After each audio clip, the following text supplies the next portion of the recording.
Allez, c'est parti pour une présentation de Tabletop Simulator et du module d'Unmatched.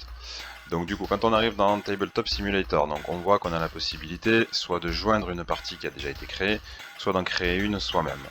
Donc on va commencer par regarder du côté de joindre comment ça se passe. Ici, on peut mettre le nom, du coup, admettons, on a quelqu'un qui a créé une partie qui s'appelle Unmatched quelque chose, on va marquer Unmatched. Ici, ça recherche les serveurs.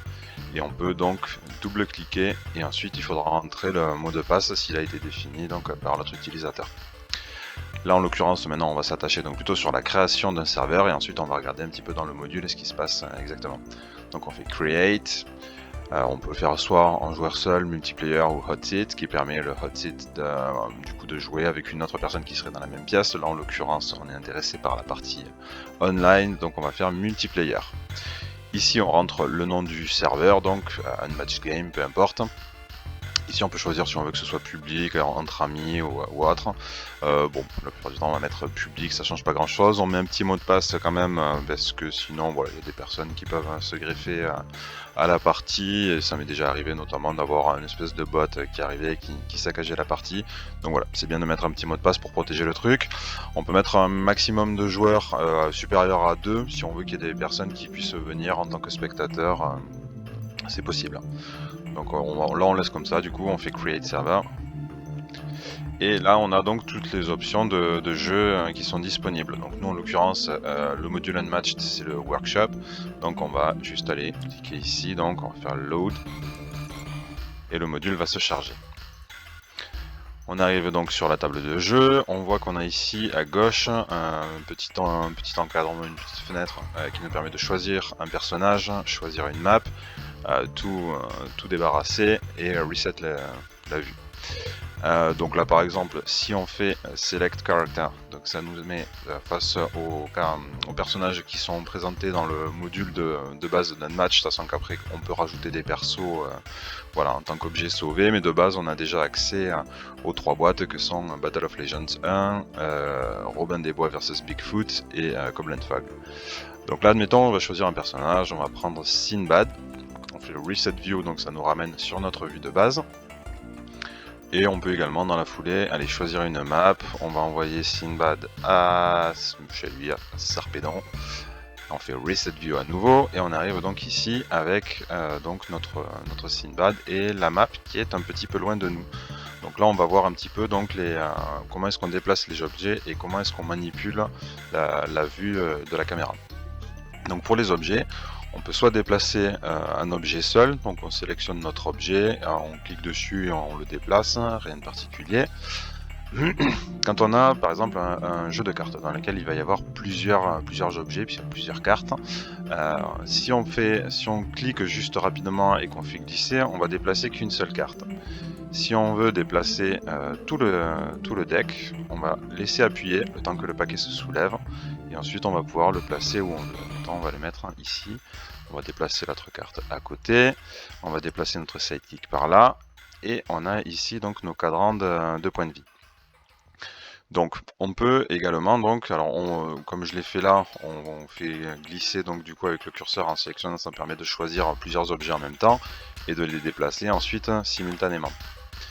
Et on peut également faire pivoter ces objets, par exemple, de cette façon, ce qui nous permet de les mettre après sur le côté, qui est une disposition qu'on retrouve assez fréquemment dans les parties d'Unmatched, d'avoir les cadrans de PV qui sont côte à côte du coup des deux joueurs dans ce sens.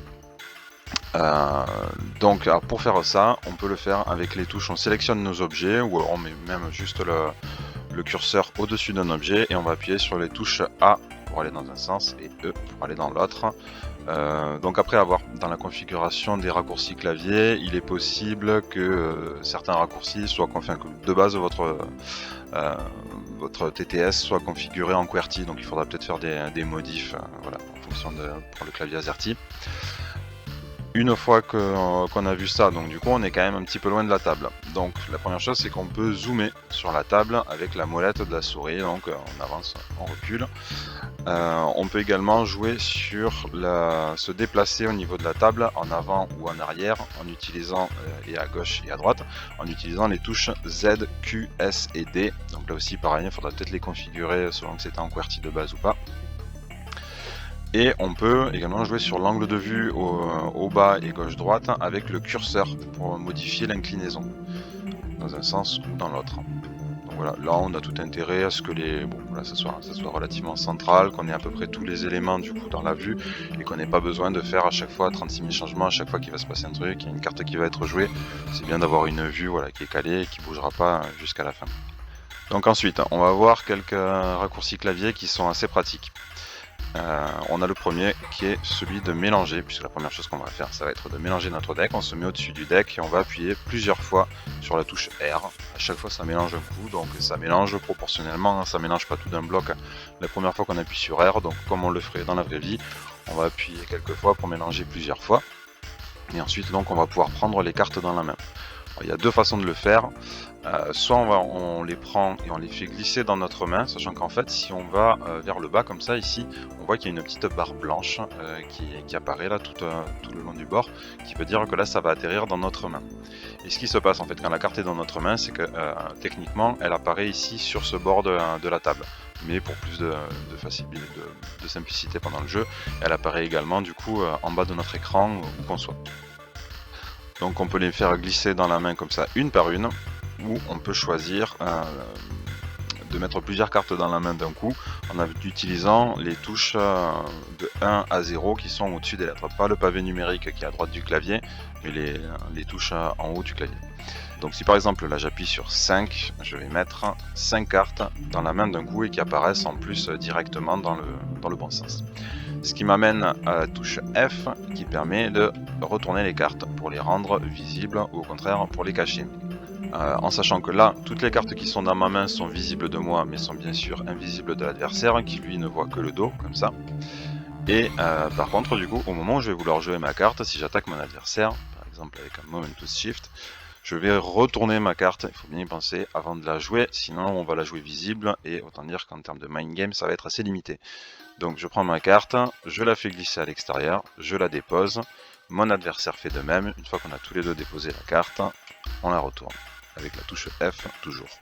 Une touche qui est assez importante dans ce jeu, c'est la touche Alt. Quand on se met au-dessus d'une carte ou d'un objet, on appuie sur Alt et cet objet apparaît du coup face à nous en grossi, ce qui est très pratique parce que si par exemple mon adversaire avait joué disons cette carte dans l'autre sens et que je veuille lire son effet sans retourner la carte ou sans retourner à chaque fois toute la table, je me mets au-dessus, j'appuie sur Alt et même si la carte était initialement à l'envers, elle apparaît dans le bon sens et en zoomé. Et encore mieux, du coup, si on utilise la molette de la souris, on peut zoomer encore plus sur la carte si on a besoin de la grossir. Idem pour ici, donc dans la main, on peut effectivement grossir ou dégrossir la carte en fonction de si on a besoin de plus ou moins bien la voir. Et une fois qu'on aura, si par exemple je définis cette taille pour cette carte, à chaque fois que je vais aller sur une autre carte, ça sera la même taille du coup qui sera prédéfinie. On peut également modifier la taille d'un objet, ça peut être pratique, je sais que moi ça m'arrive par exemple les cadrans pour éviter de se tromper en changeant les PV d'un perso en croyant les changer à un autre, de les grossir. On appuie sur la touche plus qui est à droite du pavé numérique pour en grossir un, donc on peut grossir par exemple celui du héros pour qu'il soit un peu plus grand que celui du sidekick pour bien les différencier. Ensuite, on a d'autres fonctions assez utiles qui sont, alors on a ce qu'on appelle le Picture in Picture qui permet donc, on fait un clic droit sur n'importe où sur la table, on va venir cliquer ici sur Picture in Picture et on va aller zoomer. Alors habituellement la main de l'adversaire se met à peu près dans cette zone et donc du coup on va venir ici en zoomant avec notre caméra et quand on a toutes les cartes de l'adversaire qui sont visibles, on va cliquer ici sur le petit cadenas qui est dans cette fenêtre.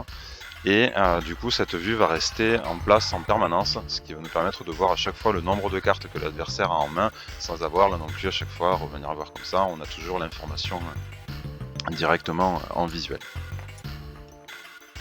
Et après on peut déplacer voilà, le cadran si on préfère l'avoir à droite, à gauche, en haut, en bas, ça c'est vous qui vous le voyez, vous pouvez également l'agrandir, le rétrécir, voilà, faut bien penser du coup quand vous voulez modifier la vue à utiliser le cadenas. Et une fois que vous avez trouvé la vue qui vous convient le mieux, hop, vous refermez le cadenas et le truc est bloqué.